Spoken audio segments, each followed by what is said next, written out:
This is a Saturday Morning TV log from Big D's Entertainment Rankings and Reviews. Welcome to another Saturday Morning TV log, and this time around it's Jim Henson's Dog City, brought to us by Nelvana and Jim Henson Productions. Greetings, my fellow YouTubers. I'm Doyle, the Big D to you. This is Big D's Entertainment Rankings and Reviews. So this week's Saturday Morning TV log is one of my favorite tunes from the 90s, Dog City. Now, which was a series that was kind of spun off from an hour-long live-action television film that aired on NBC in 1989 as part of the short-lived Jim Henson Hour. The show originally premiered on Fox Kids in the U.S. in September of 1992, ran for 3 big seasons to 1994. In Canada, it aired on YTV until 2000. The series contained both animation made by Canadian studio Nelvana, who had already had some success these last few years with the original Star Wars tunes, as well as the Care Bears and the Beetlejuice cartoon as well, along with puppetry by Jim Henson Productions, similar to the short-lived Little Muppet Monsters that aired in 1985. And it invoked a mixture of detective fiction with police comedy. Now, while it's a little more just a slight different than the original telefilm, Dog City focuses on the lives of various anthropomorphic dogs and cats that reside in 2 different worlds. A live-action world portrayed by puppets and an animated world. The stories themselves focus on animator Elliot Shag and his cartoon creation, canine private investigator Ace Hard, both of whom are German Shepherd. Each episode focuses on Elliot creating new animated stories featuring Ace for a television program named after the character, with Ace playing out the stories that Elliot devises from inspiration he has from real life events in his apartment building within his cartoon series setting of Dog City. Both Elliot and Ace maintain a friendly relationship as the latter knows he's a cartoon character and often breaks the fourth wall to speak with Elliot in regards to various issues he encounters during the animating of episodes. Often when something he is doing or the story itself doesn't feel right to him, because sometimes it always sounds like an old film strip and what have you. But even so, I actually like the show for what this had to offer. During the live action sequences, Elliot faces different problems relating to his work life and his personal life, including contending with his building's grouchy bulldog superintendent Bruno. As a recurring gag, many of the characters made for Elliot's cartoon series are based on the residents of the building that he knows of and interacts with. Bruno himself being the inspiration of the character of Bugsy Vile, a notorious crime boss whom Ace regularly has to deal with in many of the plots Elliot devises. Alongside Ari, Elliot's young friend and animator assistant, being the idea behind Ace's own sidekick, Eddie, a young newspaper boy. Now, during the first series, Elliot has feelings for his neighbor Colleen, the inspiration for Ace's own love interest, Rosie O'Gravy, chief of police for Dog City, which I seem to recall I've seen the puppet for this character in shots for the Dog City TV special. I don't recall seeing this though, but anyway. However, after the first season, she was replaced with a new love interest for Elliot, and that's Terry, Ari's mother. Yeah, who goes by the name of Springer. Terry Springer. Get it? Yes, you heard me correctly on that. In some episodes, Elliot also spends time animating additional side stories alongside the main stories that Ace stars in, especially with the help of Ari. Anyway, I am going to say this show is absolutely very funny and what have you. Now, in the first season, Elliot wears kind of like well, clothes that sometimes you would wear, people would wear when working in a newspaper or animation or what have you. But in the later seasons, he wore sort of a Hawaiian type shirt or something like that. So I give you a heads up on that, just in case if you've never seen it. Anyway, the show ended after 3 seasons, and a total of 31 episodes were produced and aired. Also, that this show was produced in association with Channel 4, which was a British free to air public broadcast television channel operated by the Channel 4 Television Corporation. If you get my drift, of course, and the Global Television Network in Canada. Now then, after it ended, it did continue for reruns for maybe another year or so, but then after that, it was gone, and it probably hasn't been seen on TV ever since, and what have you. Now, there were a couple of videotapes released in the U.S. with 2 episodes by Silly Wonder. There was Much Ado About Mad Dog, which featured that episode and Old Dog's New Tricks. And the other one was The Big Squeak, which contained the titled episode, and Boss Bruiser. Another tape called Disobedience School was released in the UK through Channel 4, which contains that episode along with the Dog Pound and Radio Days. Now, the Dog City movie special was actually released to the UK exclusive Region 2, and a Region 1 DVD was released in 2010. But the series, unfortunately, has yet to be released on DVD here. But can you see it? I'd say no problem. There is a way you can see it. So yes, you can find full episodes of Dog C here on YouTube on the channel Retro Rerun, which of course is a YouTube channel done by Nelvana's parent company, Chorus Entertainment. All episodes are available there. The series is also available on Tubi as well. They actually have it in both English and Spanish. Well, last time I checked, it's also available for free on the Roku channel.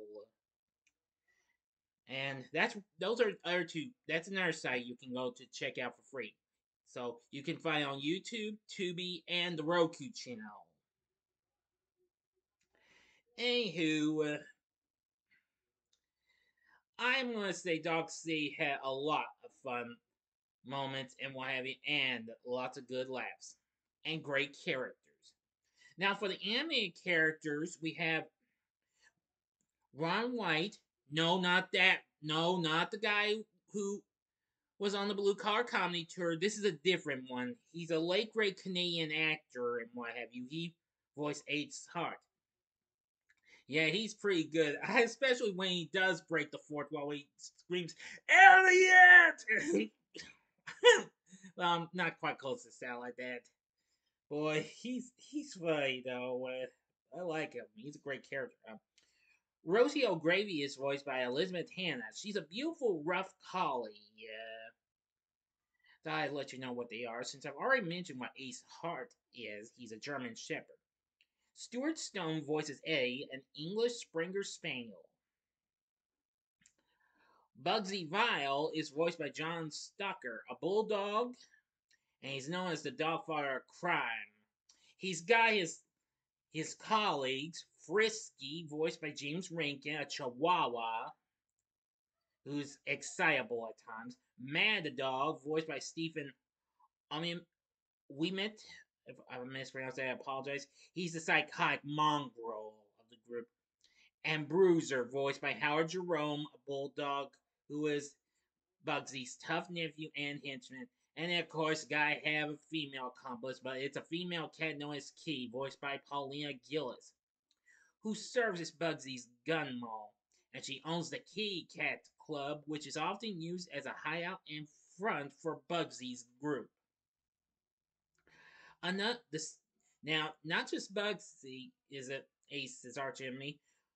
Dan Hennessy voices a German Rottweiler who is Ace's second archenemy, Baron von Rottweiler.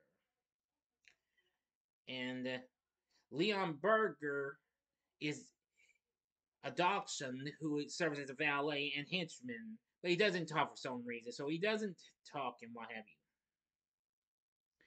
And there's lots of other voices and what have you, including, let's see here. Well, George Buza, Reno Romano, who would later go on to voice Spider-Man, and Tara Strong. Yes, after she did the Beetlejuice cartoon and a few other tunes.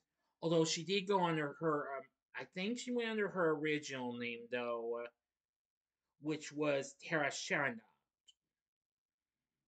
I'm pretty sure.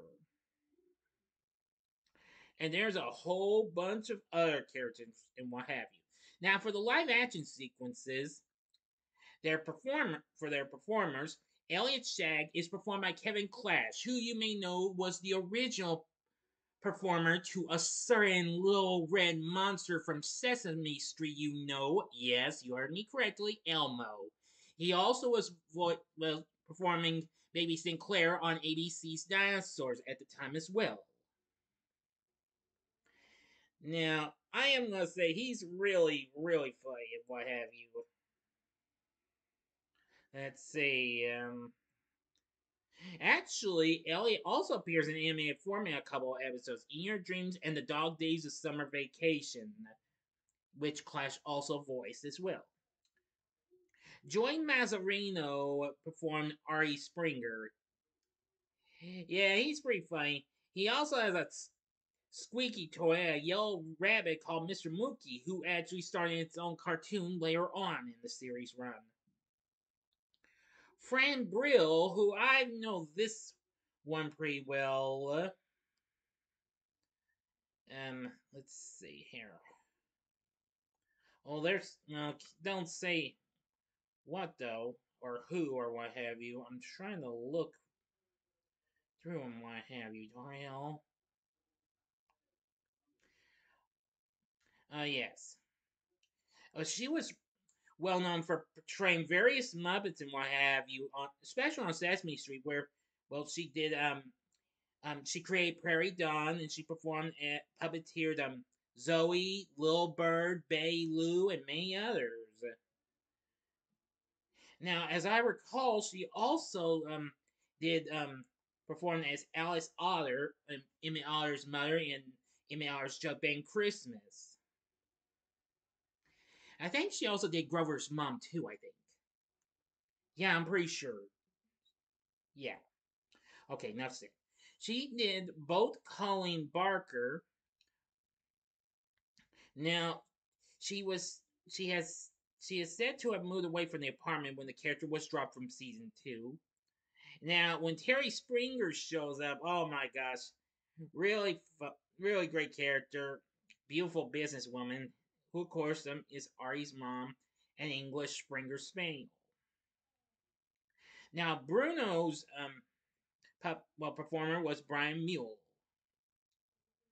and his partner Bowser is performed by David Rudman, a Saint Bernard who is the hook and slow-witted handyman who has a tendency to aid or hinder Bruno. And then finally, we have Miss Fluffy, a cat who is the landlady of the apartment that Elliot lives in. She was performed by Catherine Mullen in season 1, and then for the rest of the series, Lisa Buckley. She often comes in conflict with Bruno over billing policies and his tendency towards incompetence, where Bruno generally kowtows to her. So anyway, Dog City is absolutely a very, very fun show. And if you've never actually seen it, this is a show I would highly recommend and what have you. Here, let me give you a good look at some of the characters. Here's a shot at Elliot and the gang as, oh well, plus Colleen from the first season.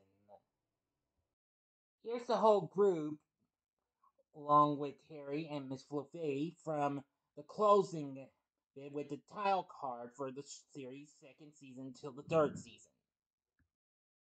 Here's a look at the main animated cast. I forgot to point out the little looking Canine, it's right by Rosie. That's her niece, Dot, who Tara Strong voices. She appears at times. So anyway, now you know about Jim Henson's Dog City. This is a great show. I would highly recommend you watch this. I mean, if you're into some of the stuff that happened, well, after the loss of Jim Henson, this came out just after his death. I will say that this show is so funny and what have you. You will definitely have a howling good time. Yeah, little joke there, people. Okay, I just ran there see if you were paying attention. But I'm serious about the rest of it, though. This show is very good. Again, you can find for free on YouTube at Retro Rerun. You can also find for free on the Roku channel and Tubi. So, what did you think of Jim Henson's Dog City? Let me know in the comments section below. If you liked the video, click the like button, subscribe, and be a part of the Big D Nation. And join me later on tonight when I bring to you a spoiler-free review of the new Netflix film, Irish Wish. So I hope you enjoyed this, and if you did, check out some of these other, well, great canine series of Saturday mornings. In the upper left-hand corner is the Saturday Morning TVLog I did on a pup named Scooby-Doo, which I happened to have come to an end by the time this show came out. Or go to the upper right-hand corner and see the Saturday Morning TVLog I did for another cartoon that featured animated dogs that acted like detectives, but with a group of kids in Clue Club. Or if you'd like some more Muppet fun, go to the bottom left-hand corner and see my Saturday Morning TVLog of the original Muppet Babies, which had just been canceled the year before this came out, but was still being rerun at the time. And the bottom right-hand corner is the button you can click to subscribe if you like rankings and reviews on movies, TV, music, video games, etc., as well as the Saturday Morning TVLog, then I'm your guy. Thanks for watching, and next week's Saturday Morning TVLog is the Hardy Boys. So until next time, I'm the Big D saying, see ya.